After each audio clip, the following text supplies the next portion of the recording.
Lakini msingi wa CAF kufanya maamuzi haya ni kutokuwa na uhakika na ubora wa uwanja Benjamin Mkapa.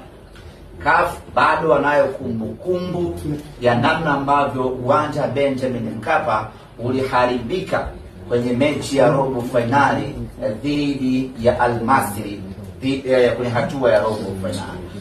Na kumbuka, hii ni hatua ya finali ambayo CAF wanaamini ya kwamba dunia nzima inautazama huu mchezo. Kwa hiyo hawataki kuchukua riski ya kuipeleka mechi Benjamin Mkapa alafu yakatokea kama yalotokea kwenye mechi ya robo finali. Kwanza itakuwa ni kuitukanisha Simba yenyewe ya kwamba ina uwanja mbaya. Pili ni kuitukanisha Tanzania ya kwamba ina uwanja mbaya. Tatu ni kuitukanisha Afrika yenyewe na mpira wake ya kwamba mechi kubwa ya finali imechezwa kwenye uwanja mbaya.